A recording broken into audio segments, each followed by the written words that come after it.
तो दोस्तों इस समय हम लोग हैं चंद्रताल लेक के पास में, एक कैंप लगा हुआ है।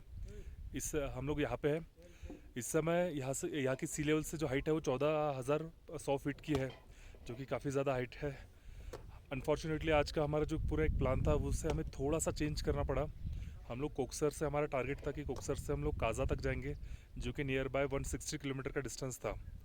और मॉर्निंग में एक्चुअली कुछ रीज़न की वजह से हम लोग थोड़ा लेट निकले। तो 10 बजे जब हम निकले तो थोड़ा धीरे धीरे वहाँ से निकले थे। तो ऐसे करते करते हमारा काफ़ी सारा टाइम इसमें वेस्ट हो गया।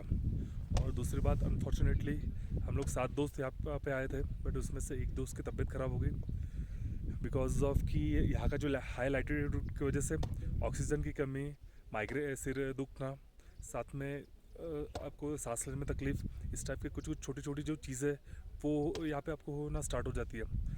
तो उसकी वजह से हमारे एक दोस्त की तबीयत ख़राब ज़्यादा हो गई थी। उसकी वजह से 3 लोगों ने यहाँ से बाय बाय कर लिया और वो लोग यहाँ से वहाँ से ही रिटर्न चले गए।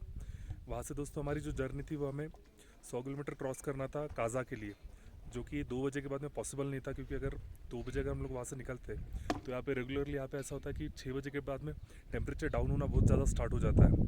तो इसलिए हम लोगों ने प्लान को थोड़ा चेंज किए कि कोकसर से हम लोग ने चंद्रताल को टारगेट किया, क्योंकि ये यहाँ से थोड़ा सा नियर बाय है और यहाँ पे एक कैंपिंग लगा हुआ है जहाँ पे हमारे पास होम स्टे की सर्विस अवेलेबल है। ये इस कैंप से 3 किलोमीटर के डिस्टेंस पे चंद्रताल लेक है। बट अभी इस समय 5:30 बज चुके हैं और 6 बजे के बाद में यहाँ पे टेम्परेचर बहुत ज़्यादा डाउन हो जाएगा। इसलिए हम लोगों ने वो प्लान को थोड़ा स्किप कर दिया है और कल मॉर्निंग में हम लोग उसको विज़िट करेंगे। यहाँ पे दोस्तों ये पूरे जर्नी में एक चीज़ समझ में आ रही है कि आप अगर सपोज़ हम लोग अगर स्पीटी वाले को अगर बाइक राइडिंग को लेकर बहुत ज़्यादा एडवेंचर समझते हैं, बट ये एडवेंचर के साथ साथ सबसे ज़्यादा टफेस्ट रूट भी है। क्योंकि यहाँ पे कैसे है, आपको जैसे हम मनाली से हम लोग निकलते हैं तो मनाली से आपको अगले 50-60 किलोमीटर तक तो रोड अच्छा है, जहाँ पे अटल टनल भी आती है और प्लस बाकी का जो रोड है वो काफ़ी अच्छा बना हुआ है। बट जैसे कोकसर क्रॉस करते हैं, कोकसर से बाद में 7-8 किलोमीटर के बाद में कच्चा रास्ता स्टार्ट हो जाता है और रोड इतना ख़राब है कि आप इमेजिन नहीं कर सकते कि उसके ऊपर गाड़ी किस तरह से चलाई जा सकती है करके। एक रेगुलरली हम लोग वहाँ पे जब ट्रैवल कर रहे थे, हम 1 घंटे में से बहुत से मुश्किल से 14 किलोमीटर कवर कर पा रहे थे। अगर इसी चीज़ को अगर सपोज़ कोई सिटी रहती या कोई अच्छा रोड रहता तो हमें 14 किलोमीटर क्रॉस करने के लिए हार्डली 15-20 मिनट भी नहीं लगे रहते। तो यहाँ पे ये सबसे बड़ा चैलेंज है। साथ में दूसरा चैलेंज है कि आप यहाँ का जो वेदर है, ये सांस लेने में तकलीफ़ और आपको सिर दुखने की बहुत ही बेसिक प्रॉब्लम आपको हो रही है। मुझे भी यहाँ पे ये चीज़ बहुत फील हो रही है, उसकी वजह से मैं अच्छे से यहाँ पे बात नहीं कर पा रहा हूँ और थोड़ी ज़बान भी लड़खड़ा रही है और बात करते वक्त काफ़ी तकलीफ़ हो रही है। इस समय यहाँ का टेम्परेचर जो है वो 5.5 डिग्री के पास में है अभी फ़िलहाल में। बट जैसे 6-6:30 के बाद में ये टेम्परेचर और डाउन होते चले जाएंगे और रात में ये टेम्परेचर माइनस के नीचे चले जाता है। तो माइनस में आपको या फिर कुछ कुछ जगह पे अगर कुछ पानी तो पूरा बर्फ़ बन जाता है। पीछे के साइड में आपको यहाँ पे कैंप दिख रहे होंगे, तो ये कैंप का एक्चुअली ये आखिरी दिन दिया है। इसके बाद में कल से ये लोग ये कैंप हटा देंगे, क्योंकि कैसे है, इनका जो टूरिस्ट का जो पूरा एक सीज़न रहता है वो ख़त्म हो चुका है और अगले 15-20 दिन के बाद में यहाँ पे बर्फ़बारी स्टार्ट हो जाएंगे और उसके बाद में ये सारा का सारा रूट बंद हो जाएगा। इसलिए ये यहाँ पे आखिरी दिन दिया हुआ है। हम लोग लकी है कि हमें ये कैंप मिल गया और हम लोग यहाँ पे रह सकते हैं। यहाँ पे खाने की और रहने की फैसिलिटी अवेलेबल है और इसका इन्होंने चार्ज 1200 पर पर्सन लिया हुआ है, जो कि ये लोकेशन के हिसाब से आप कुछ बोल नहीं सकते, क्योंकि यहाँ पे यही एक कैंप है जहाँ पे आप रह सकते हैं। और अगर आपको आसपास कहीं पे भी रहना है तो उसके लिए आपको कम से कम 60-70 किलोमीटर जाना पड़ेगा। अब इस यहाँ का जो रोड है उस केस में अगर आप 60-70 किलोमीटर आपको गाड़ी चलाना है तो उसको आपको कम से कम 6 से 7 घंटे लग सकते हैं। तो आप पे टाइम ड्यूरेशन काफ़ी जाएगा, इसलिए हमारी भी यहाँ पे मजबूरी है कि हमें यहीं पे रुकना पड़ेगा।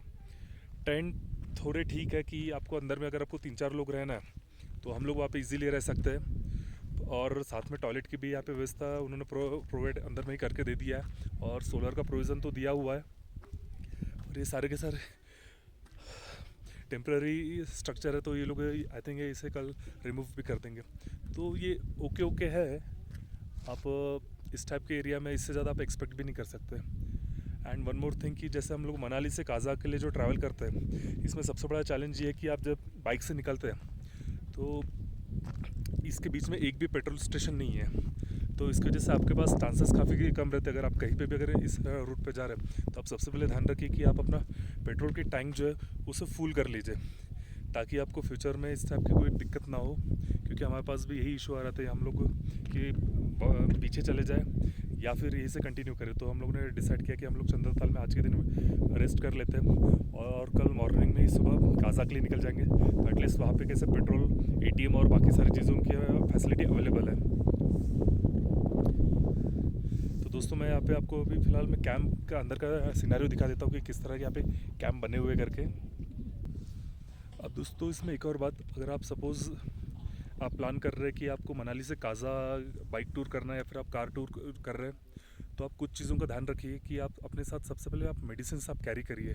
साथ में आपके पास एडिशनल फ्यूल भी होना चाहिए कि अगर इनकेस अगर कभी कोई इमरजेंसी आ जाती है तो आप फ्यूल को यूज़ कर सकें।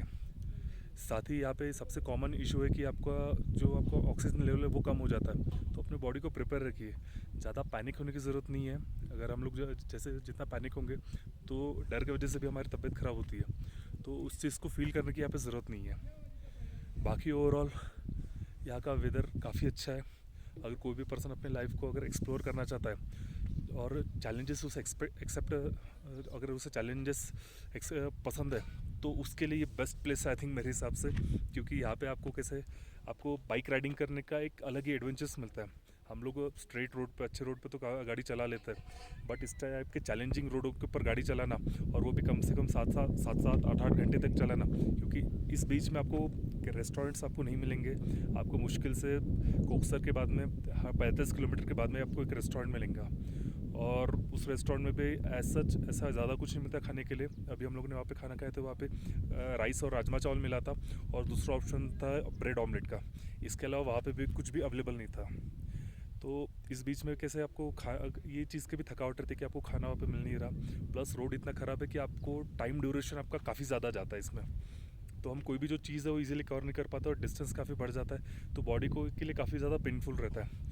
और बाइक जब हम लोग चलाते रहते तो उस टाइम पे आपको वेदर का भी जो प्रॉब्लम है, अगर ठंडी हवाएं चल रही है आपको और लैटिट्यूड की वजह से जो सारी इश्यूज़ है वो सब होते ही रहते हैं। तो आप अपने साथ ये टूर में मेडिसिन सबसे पहले इम्पोर्टेंटली कैरी करिए। उसमें लूज़ मोशन की भी मेडिसिन हो सकती है, आपकी तबीयत वगैरह, बुखार वगैरह की जो भी छोटी मोटी मेडिसिन आती है वो सारी की सारी मेडिसिन अपने साथ कैरी करिए। प्लस आपकी बॉडी डिहाइड्रेट होने के यहाँ पे काफ़ी ज़्यादा चांसेस रहते हैं, तो रेगुलरली पानी पिए। बट हाँ, पानी अगर आप पी रहे हैं तो प्लीज़ उसे बॉयल पानी पिए, क्योंकि यहाँ पे अगर आपके सिर को अगर सपोज़ ठंडी लग गई तो वहाँ पे आपको बहुत दिक्कत होगी। मैं अभी थोड़ी देर के लिए बस मैंने निकाला हुआ है, बट मुझे यहाँ पे काफ़ी ज़्यादा फील हो रहा है। प्लस दोस्तों यहाँ पे और कुछ चीज़ें यहाँ पे मैंने नोटिस किया था। पहली चीज़, अगर आप सपोज़ आप मनाली से निकल रहे हो तो आप अपना प्रॉपर एक पैकिंग कर लीजिए। आप रबर के शूज़ आप ले लीजिए। वैसे आप रेंट पे मिल जाते हैं, 50 रुपये एक पर डे का यहाँ पे रेंट है, बट आई थिंक आप अगर नए ले लोगे तो वो आपके लिए ज़्यादा सही रहेगा, क्योंकि उसका भी चार्ज 200-300 रुपये से ज़्यादा नहीं रहता। और अगर आप 4-5 दिन का अगर आपका टूर है तो उस केस में आपको वो डायरेक्टली परचेस करना आपके लिए ज़्यादा ठीक रहेगा। वो कुछ इस टाइप के शूज़ है, आप मेरे इसमें पैर में देख सकते हैं। तो ये कैसे रबर के शूज़ रहते हैं, क्योंकि बीच बीच में काफ़ी बार ऐसा होता है कि रोड काफ़ी ख़राब है और वहाँ से पानी वगैरह बहता रहता है। तो अगर आप नॉर्मल अगर आप शूज़ पहनोगे तो हो सकता है कि आपके शूज़ गीले हो जाए, और एक बार अगर शूज़ गीले हो गए तो इस टाइप के वेदर में पैर आपके सिकुड़ जाएंगे, आपको बहुत ज़्यादा तकलीफ होंगे पैरों में।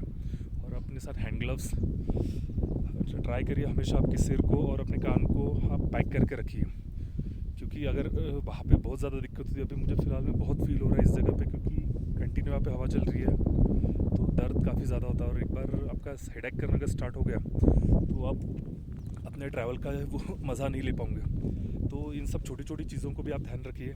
पेट्रोल जो अपने पास एडिशनल अगर आप कैरी करोगे तो ज़्यादा बेटर रहेगा। साथ ही आप अपने जो बाइक वगैरह उसके टूल वगैरह भी आप अपने साथ कैरी करिए। आज हमारे साथ एक इशू हो गया था कि हम लोगों ने जब बाइक स्टार्ट की तो उसका एक्सीलेटर काम ही नहीं कर रहा था। अब यहाँ पे प्रॉब्लम ये कि जो ये काजा से मनाली के बीच में आपको कहीं पे भी पेट्रोल पंप भी नहीं है, प्लस यहाँ पे आपको कोई भी मैकेनिकल आपको मिलेगा नहीं, क्योंकि यहाँ पे छोटे छोटे कुछ गांव बने हैं। और हम लोग मनाली से जब निकले तो हमें सिर्फ कोकसर करके एक गाँव मिला। उसके बाद में डायरेक्टली आपको सिर्फ छोटे छोटे इस टाइप के टेंट दिख सकते हैं, बट इसके अलावा आपको कुछ भी नहीं मिलेगा। आपको अगर सपोज़ आपकी गाड़ी ख़राब हो जाती है या कुछ भी ख़राब हो जाती है तो एटलीस्ट आपको बेसिक रिपेयर करते आना चाहिए। तो उस केस में आप पता है क्या गाड़ी को आगे चला पाऊंगे, अदरवाइज़ आपको दिक्कत हो जाएंगी। दूसरी और एक और चीज़, यहाँ पे नेटवर्क कुछ भी नहीं है। मुश्किल से मुझे पहले जब मैंने टूर स्टार्ट किया था तो मुझे बताया गया था कि BSNL का आई थिंक नेटवर्क आपको मिल जाएगा करके, बट फ़िलहाल मुझे ये भी नेटवर्क भी नहीं मिल रहा है। तो आप ऑल ओवर पूरी दुनिया से डिस्कनेक्टेड रहते हैं। अगर इन केस कुछ भी अगर हो जाता है, बाय गॉड प्लीज़ नहीं होना चाहिए, तो आप यहाँ पे अटक जाओगे, क्योंकि यहाँ पे आपके पास कुछ भी ऑप्शन, गाड़ी ख़राब हो जाएंगी, आप कहाँ तक टो करोगे कुछ, क्योंकि मैकेनिकली नहीं है। अगर किसी की तबीयत ख़राब हो जाती है तो यहाँ से किसी को ले जाना काफ़ी डिफ़िकल्ट है। तो आप अगर ये टूर कर रहे हैं तो थोड़ा सा इन सब चीज़ों की तरफ ध्यान दीजिए। तो मिलते हैं दोस्तों अगले वीडियो में। इसी तरह की इंफॉर्मेटिव वीडियोस मैं आपके लिए बनाते रहूँगा। तो और प्लीज़ मेरे चैनल को सब्सक्राइब करिए, ताकि ट्रैवलिंग से रिलेटेड इस तरह की अच्छी वीडियोस मैं आपके लिए बनाते रहूँगा। Okay, thank you.